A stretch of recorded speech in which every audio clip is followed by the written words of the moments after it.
Hey guys, Connor from Rock Pokémon here. I hope everyone's having a great start to their week and had a great weekend.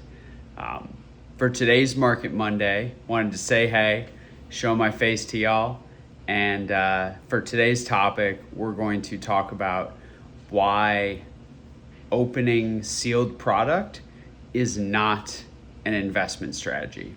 So here we go. All right, guys, you know when I break out the whiteboard, we're getting serious. So,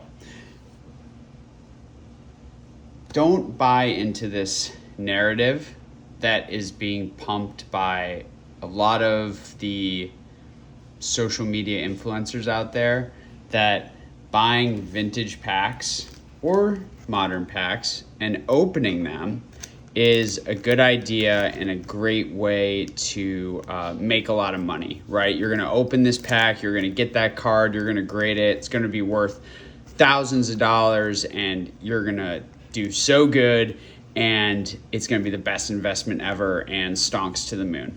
Sorry, not the case. Let's go through a case study. I'll give you an example, and largely to set the framework, what we see is that the expected value, which is effectively the price summary of the cards inside of a pack, is generally and should be less than that of the actual price of any given pack or box, right? We see this because largely there's a premium for the sealed nature of the item, as well as like that ability to chase and have the optionality to open it. So this past week, I broke my rule and I, for fun, to enjoy, opened this pack of Japanese Neo Discovery. I did this with OG Retro to kind of just have a little fun. He got a vintage pack that he wanted to open. He hadn't opened one in a very long time, if ever. So we just wanted to, enjoy it. And, I had a few extras of these, and I have a pretty low cost basis on them. So I felt okay opening one. Plus, these have the first appearance of Umbreon and Espeon, which I thought was really cool to commemorate EV Heroes coming out and open one. So let's run through the math on this guy, okay? So we pulled some great cards, okay, out of this pack, but let's just take a look, all right? We pulled Eevee. I basically went through, looked at some average eBay last solds. Here we go. So $3 on Eevee. Let's see what else we got here. $1 on Hoppip, $1 on Mareep, $1 on Wooper, big money guys. $1 on Natu, $1 on Dunsparce, $1 on Spinarak, $1.50 on Metapod, big money, and Unknown M, also $1. All right. Then we had, as is guaranteed in all Japanese cards, a holo. And we pulled, boom, one of the best cards you can pull out of this set. An absolutely beautiful Umbreon. Probably only second from a rarity or chase, like what's pursued after in this set. Probably only second to the secret rare Dark Raichu that was in this set. So didn't appear in Rocket. In Japanese, it was in Neo Discovery. So this card, pack fresh, which is not a condition. Let's make that clear. As you can see, it is off center, and there is some scuffing on the back surface that happens a lot with old packs because the cards have moved around up and down in the pack over time. You can see like kind of this break point where there's this much space left in the pack for the cards to shift. So beautiful card, but not a PSA 10. So we know that PSA 10s for this card, let's see, let's go here. PSA 10. Last sold have been in the range of 550 to 800. We know that's off the table, that centering and that back surface. So we got a PSA 9. Those have gone from 150 to 350. I know these are wide ranges, but the total pop's only, I don't know, like 500, 539. So, nothing insane. And then PSA 8, those have sold for 90 to 175.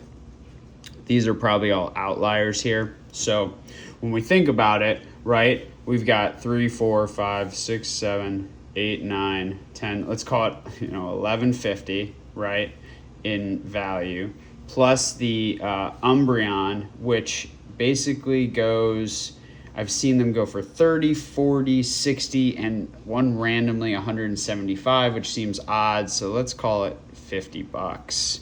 So you're coming out with 6150 on your pack raw card value against today's packs, which are selling at $200. So you are underwater $140. So you're basically have purchased a pack for $200 and you have gotten value out of it of, let's just round down to $60. So you are at a negative $140 value there. Now let's say, oh, but Connor, you can grade that Umbreon, right?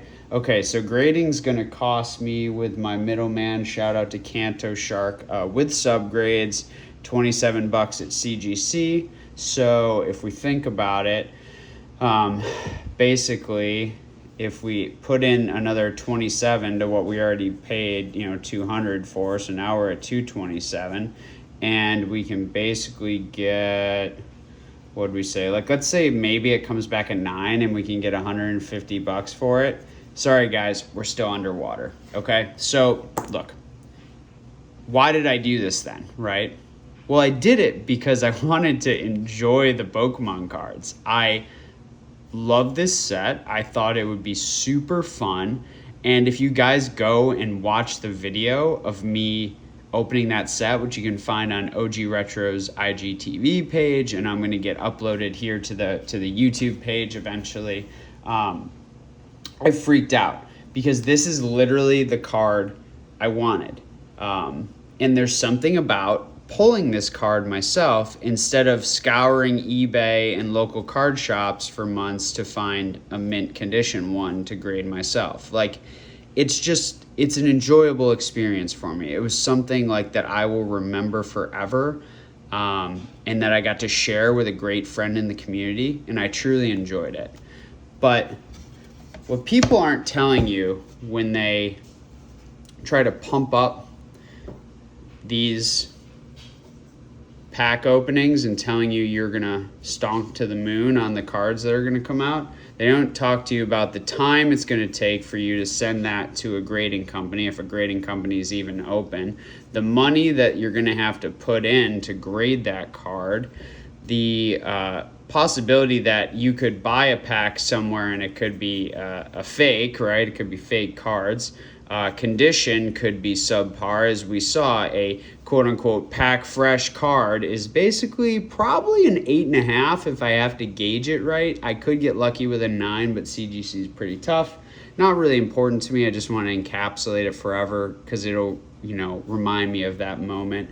Not to mention your frictional costs, right? So frictional costs, right?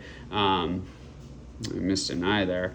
But basically that means your shipping and your insurance, not to mention the risk of like that getting like lost or damaged. Now, like a lot of these are like small and they all have kind of different percentages, the time probably being the biggest one, right? Because even if that, what'd we say, that Umbreon was worth like $150 in a PSA 10, well, what happens, kind of like we saw, what happens if, a year from now when I get that back, it's worth $75. Well, then I really just, made a fool of myself for even bothering to send it, right?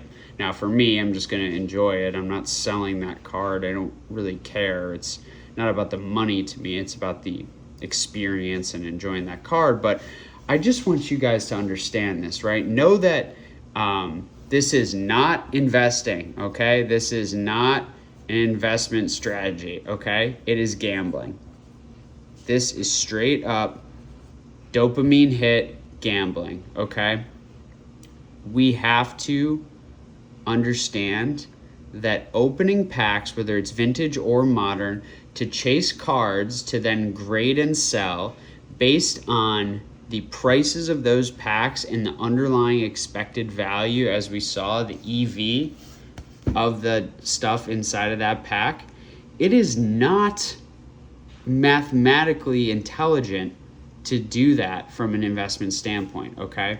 I can say that across the board, we see this time and time again. There have been plenty of far smarter people than me, people who have been in this hobby for, from a more content creator investment standpoint than I, who have gone through these EVs of whether it's vintage or modern or what have you, and time again, you understand you might as well just keep it sealed, guys.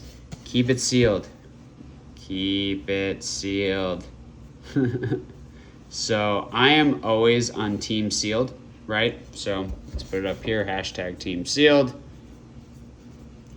Now, I'm allowed to open a little bit of my vintage, one, because they're mine, and I'm gonna do what I want, and two, because I have enough in my never touch them, quote unquote, investment safe that I'll never touch. So, but guys, I just want to bring this to your attention that when you do the numbers and you run the math, don't listen to these guys pumping this stuff up, okay?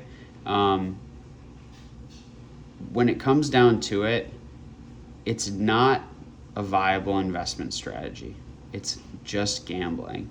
And you might as well just get a pack, maybe some modern, maybe a vintage pack, whatever, and just enjoy it for yourself, okay? Don't allow the hype around some of these influencers pumping product or telling you that you're gonna get rich off of these cards to fool you, okay? At the end of the day, opening vintage and opening modern is gambling on your ability to pull a chase card. So at the end of the day, you might as well, one, keep it sealed. Two, just buy the darn card from the set you want.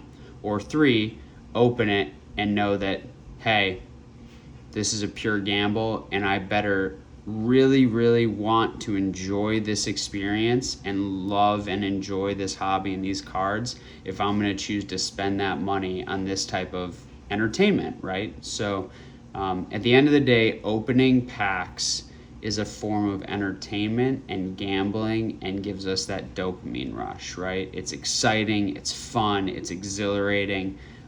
Sometimes it's very depressing when we don't get what we want, but just remember that, guys. It's not an investment strategy to open these packs. So with that, guys, I'm Connor. This is another Market Monday. And just remember, guys, always collect what you love. Have a great week.